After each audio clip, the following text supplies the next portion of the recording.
Hi everybody, welcome to Leading for Life Stories Season 2. My name is Bob Judson and I'm your host for this podcast, and I'm absolutely delighted to have you here joining me. Thanks very much, and I really hope you enjoy what follows. So, welcome everybody. I had hoped that I was going to be doing some guest interviews about now, but it's taken me what seems like an eternity to get my IT back up and running properly. It is now, fortunately. So as of this week, I'm back with a sort of full suite of everything I need. And I'm hoping, therefore, that the guest thing does kick off very soon. And that will obviously break up what has been a series of thematic and personal stories episodes. But before I get to that, I'm going to give you one more personal story because I think it's an interesting one from my point of view, and I hope interesting for you too, because it was a real pivotal point in my career journey. At the end of the last one of these episodes, I talked about the fact that I'd been at briefing and coordination at Strike Command as the head of that, and I was moving on promotion to go and be the Group Captain Typhoon at Headquarters I Group, and that was where I was destined to go. So on the 18th of July 2003, that's exactly what I did. I started there, having been promoted on the 1st of July to Group Captain, and I moved to a new job, in a new rank, in a new headquarters, but still domestically in the same place. I was living in my house that I bought in Downley near High Wycombe, and just in a different, very different ground job environment, which was a completely new one, not least because the job had previously been occupied by an Air Commodore. They had made the job a Group Captain instead of an Air Commodore going forward. But I was there, if you like, for the most critical stage of it, because the aeroplane was actually coming into service on my watch while I was there, and I'll come back to that in a few minutes. And it was a really interesting place to be as well, because I was in, at least for the start of this tour, in the Headquarters I Group building at RAF High Wycombe. And that was the old Bomber Command headquarters. It was Bomber Harris's headquarters during World War II, and had a lot of history. And we had, for example, in the conference room there, we had some chairs that had been, I think probably the right term is, liberated from the German Air Force in the back end of the Second World War, and were decorated with appropriate Nazi memorabilia in terms of logos and swastikas and things like that, which made it, it was an interesting place with lots of history around it. And that was, you were conscious of that. You were conscious of that historical dynamic about, this was a group that had been there a long time in the Air Force and was key. And the headquarters was important, with an air officer commanding who was running all the combat air that the Air Force has. And that's still the case with Headquarters I Group to this day. And so, you kind of felt there was a slightly different dynamic. We didn't stay in that building that long, actually. We did move to a brand new block that was the so-called Spitfire block, new build block at RAF High Wycombe, that was different. Again, it was a completely new purpose-built built office block. Didn't have the same feel, didn't have the same kind of ambiance, to be fair. It was wasn't as kind of historically significant a place to work, and it was modern furniture and all those sorts of things as well, which in some ways was a pity, but in other ways made the working environment good. I had a small but great team who were working for me in that job, and we were very much in the final stages of getting ready to actually own aeroplanes. The Typhoon program had been in development for a very long time. We were almost now at the cusp of actually having it in service and then developing it from that point of view. So to say it was exciting would be an understatement. I mean, it was a really, really important and exciting time for the Air Force, and to be kind of in charge of that element of the development program was really a privilege, no question about it. It was a real privilege for me to do that.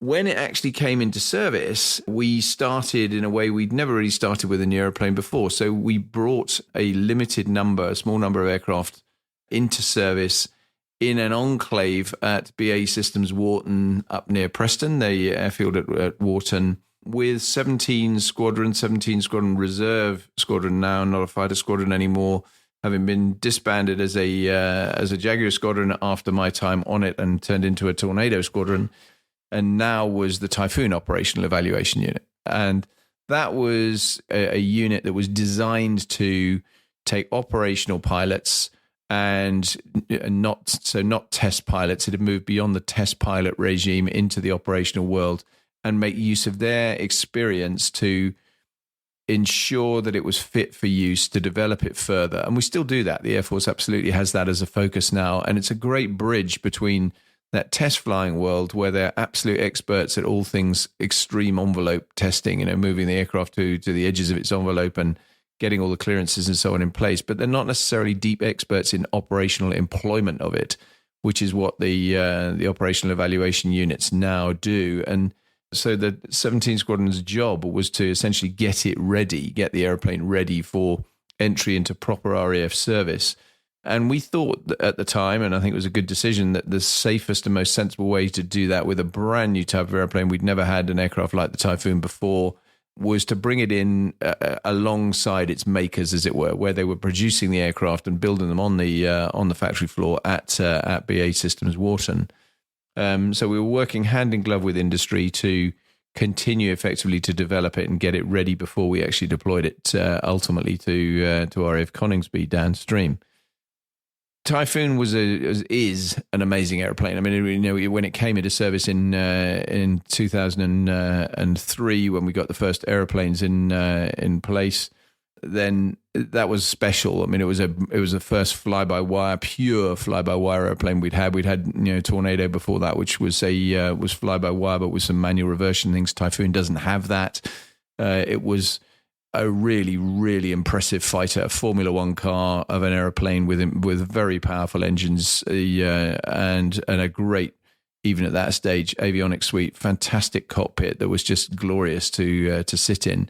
But like all new airplanes, it had its challenges and had plenty of teething troubles that we were having to work through, and that made it a good decision to have it sat alongside the industry guys to continue to help develop that. And we were going well. We were doing pretty well, even in the early days in 2003. Things were looking very promising in terms of moving the aircraft forward where we needed to be. We didn't have a sort of fixed at that point end date on what was going to happen with Case White up at Wharton, which was the enclave we had up there. We were just marching towards a kind of date that was going to see us into RAF service in a year or two's time properly. And then something really interesting happened during my tour, which dominated a large chunk of the tour, because Typhoon was part of the export program or one of the aircraft that was a contender for the export program to the Singaporean Air Force.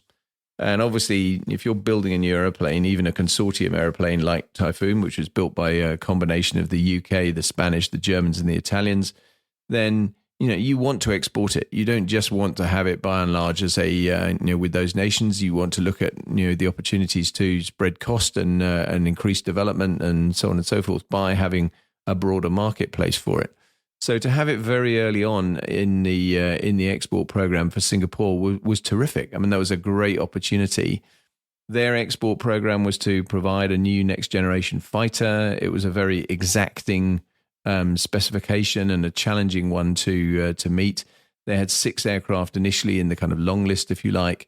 And then really when I got involved with it, Typhoon had made it, on the down select down to 3 aircraft. So there were just 3 aircraft left. There was an American F-15 derivative, the French Rafale, which was their new fighter, and the Typhoon.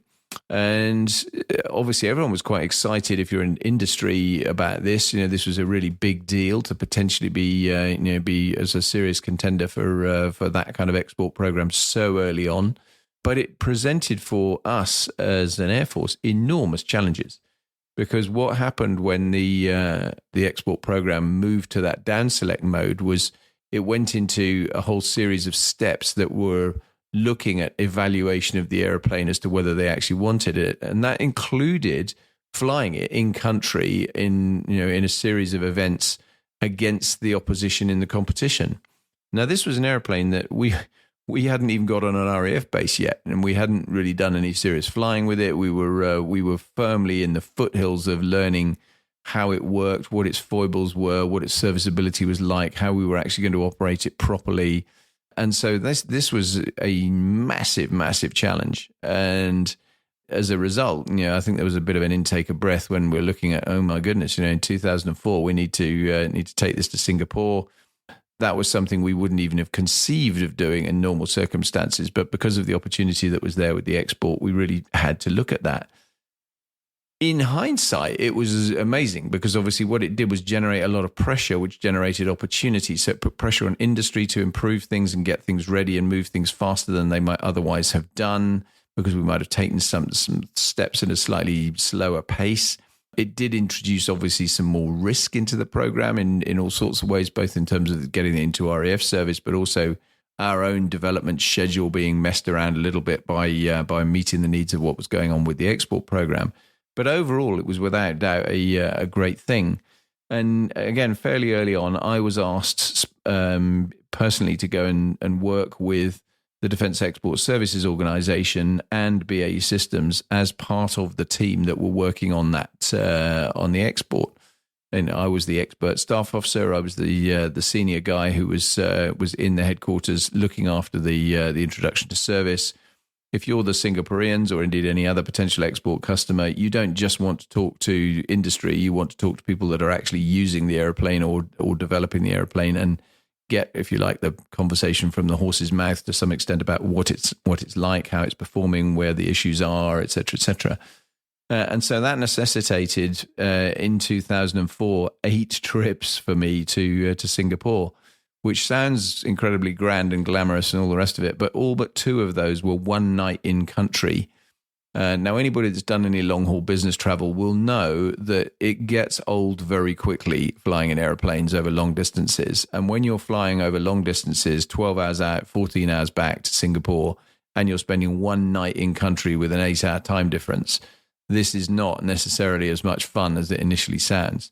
And they were busy, busy trips. I can still remember it now. We would land, because of the nature of the flights, would land first thing in the morning, would have a whole day of meetings, would typically have a dinner of some sort in the evening, either with the Singaporeans or internally with the embassy team and the BAE Systems team. And then another day of meetings, and then would fly out late that night back to UK, landing in the early hours of the morning back in the UK to then go straight back to work. So it was definitely fun packed in all sorts of ways. But again, great privilege to do it in a fascinating country to go and spend a bit of time in and see what went on.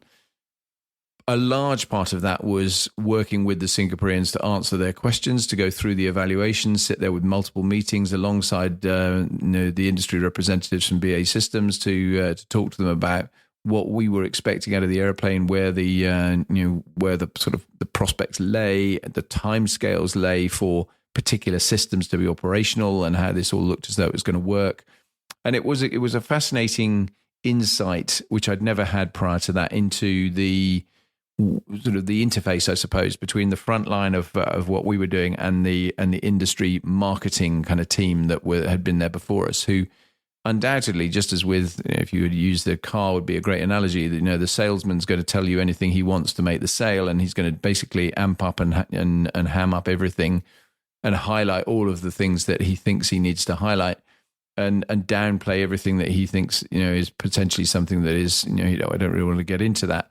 And that had happened hugely with what had gone on in the first stage of this evaluation process, and so we were working kind of against it a little bit on the basis that the Singaporeans had been told a lot and promised a lot about what Typhoon was already doing and could do and was going to do in the future and so on. And actually, when it came to it, we were sitting there then now, rubber on road, having to have contractually binding, ultimately, conversations around commitment of capability and so on, that we knew, some of the things that had been, the checks that had been written were not cashable. There had been things that had been said that were, demonstrably, aspirational. I wouldn't say they were just not true, but they were certainly aspirational rather than necessarily, actual.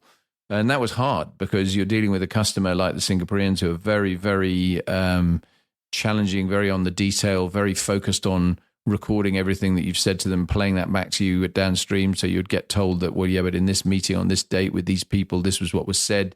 And of course, you're then faced with what do you actually say now in terms of, the reality of the situation.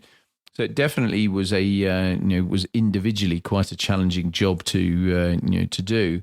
And at the same time, of course, the team back in Wharton were working their socks off to get the aeroplane ready to take it out to Singapore. Now, Singapore's a long way from the UK for a fighter aircraft, and therefore one of the things we were going to have to do was get it there with a combination of air-to-air refueling and staging landing in various bases along the way. Now, anybody that's ever worked with military aircraft will know that when you take them away and land them in other places, sometimes you'll take a sort of serious amount of engineering support, but you inevitably have a lot less engineering support than you would do back at home.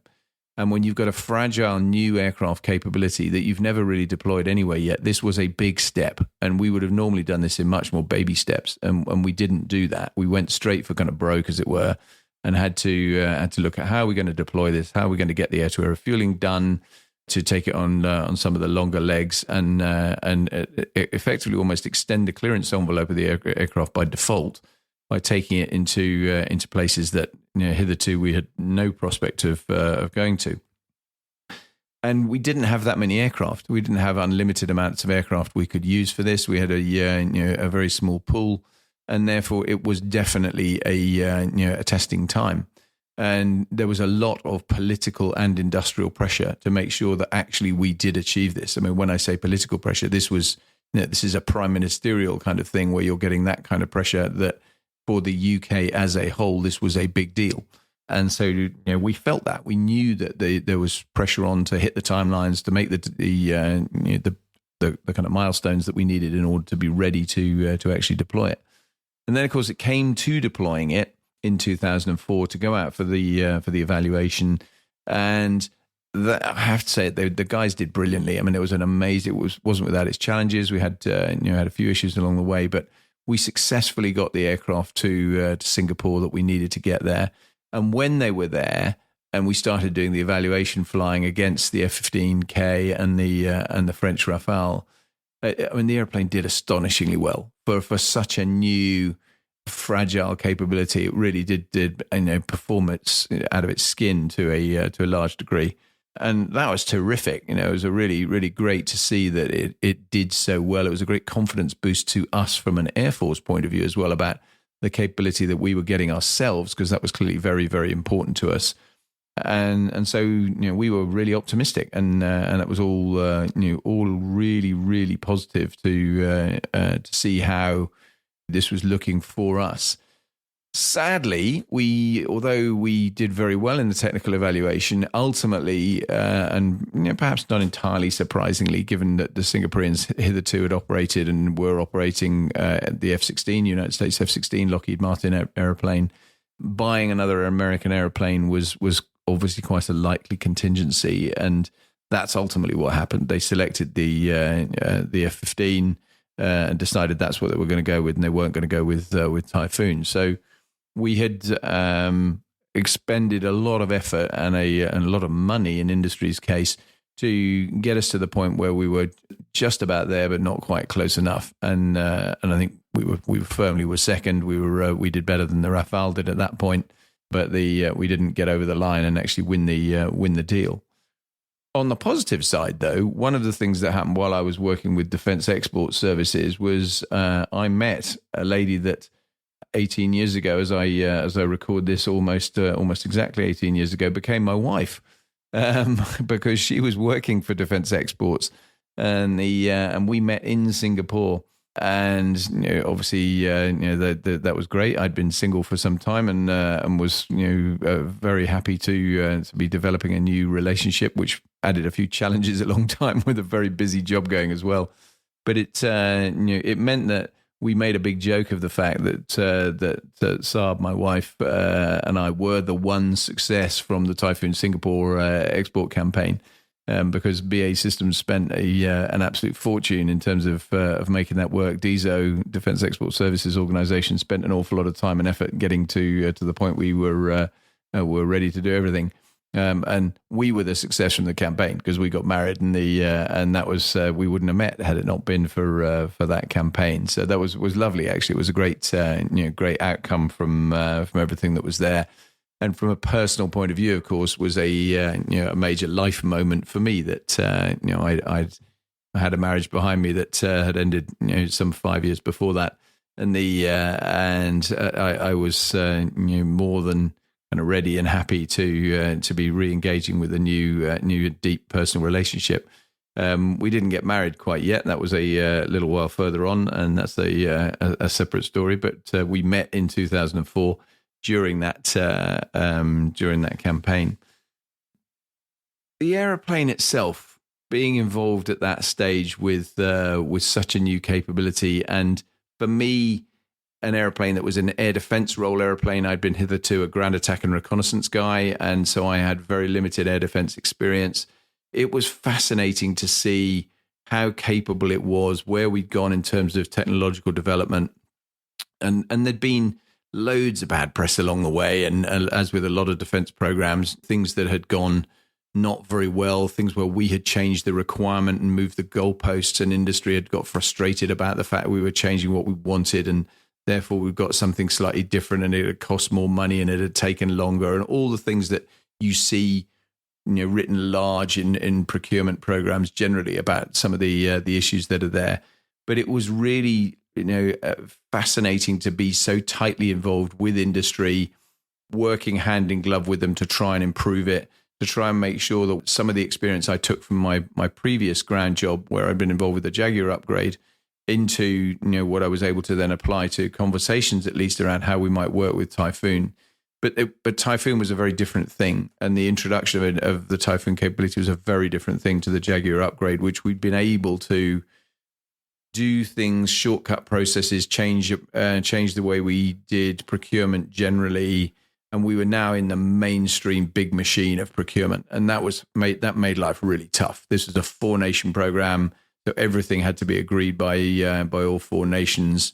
We had some additional challenges in that we were integrating things like some of the weapons we were putting onto the UK Typhoon were not 4-nation cleared in terms of classifications. So therefore, working through that and with some integration with things that were either UK sensitive or UK US or other nations involved, that was really hard. And so it made all of the work involved with it really, really fascinating. The job in High Wycombe as well was another fascinating role. It was a step up from where I'd been before with briefing and co-ord in terms of rank, in terms of responsibility, with a very high visibility program, working therefore very directly to not only the air officer commanding, the 2-star officer who ran the group, but actually also regularly up back into the MOD and all the way up to the Chief of the Air Staff's office, because the importance of Typhoon to the Air Force is still now, but even at that stage, cannot be understated. I mean, it was a massively important program to get it right, and therefore, everything we did, every tiny little thing that went wrong, there was scrutiny at every turn, and you were very conscious of that.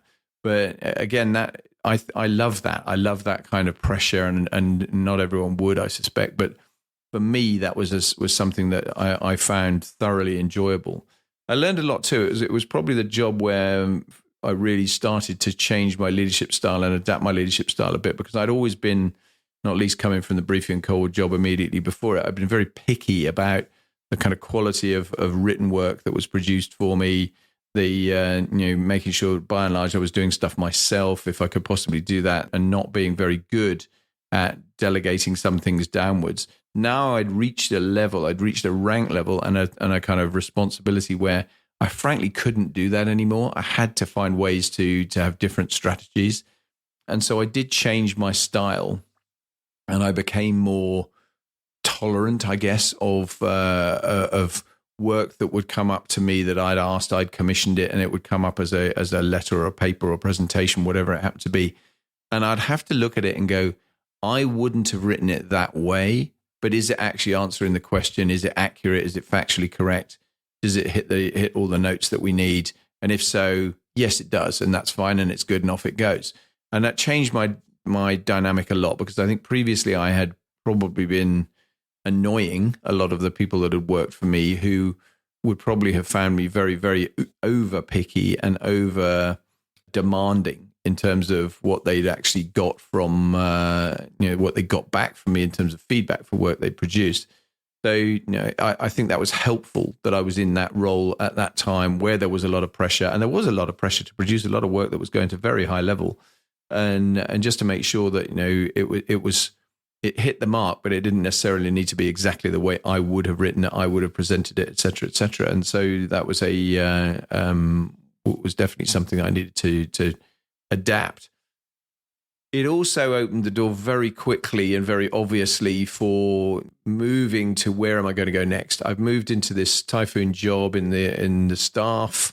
I pretty much knew at that point that going back to the Jaguar was not really an option that was going to be there, just because the force was winding down. There was very limited amount of scope to return back as a station commander at Coltishall.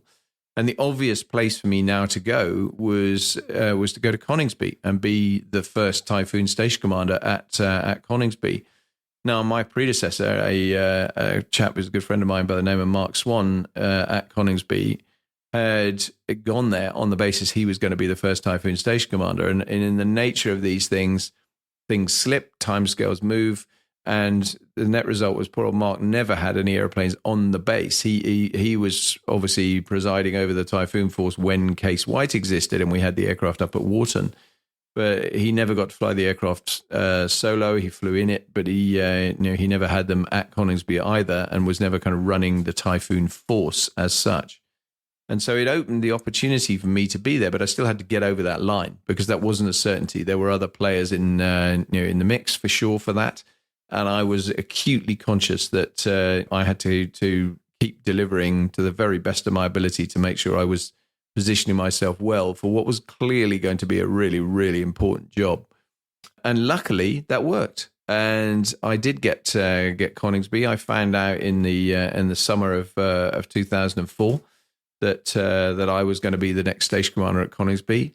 I think the smile on my face on that particular day was 2 miles wide. It was just a huge, huge job to be offered, and a huge privilege to be offered it, knowing as well that obviously there was a massive amount of challenge that was going to come with that, in terms of now moving from this staff job I'd been in, looking after the integration of this new aeroplane, getting into actually running the force, getting my hands dirty, flying the aeroplane, and understanding how we were going to implement it, how we were going to operate it, get it ready for its declarations to be fully combat ready and capable within the Air Force, and that is another story. It's definitely another chapter. It might even be more than one chapter of personal stories that'll come downstream.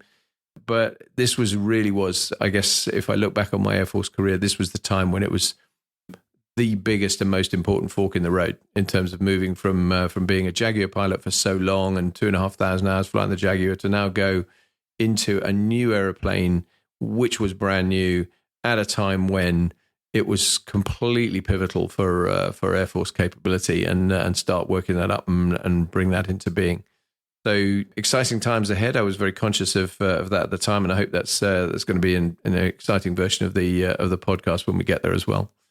As ever, thanks for listening to this. I really hope you've enjoyed my waffling on about what was an interesting and important chapter for me. I mean, important personally in terms of meeting my future wife, and also very important from the point of view of my Air Force career development in terms of where we were going with Typhoon, etc. I will be delighted to receive any feedback you would be kind enough to give me. So please feel free if there's anything you think that you want to say about this, or and indeed any other episodes. Please do, and keep listening. And thank you very much for listening, because I do not underestimate that's the time commitment for you, and I very, very much appreciate the fact that you're spending your time listening to my musings about my time in the service. All the best. Speak soon. Bye now.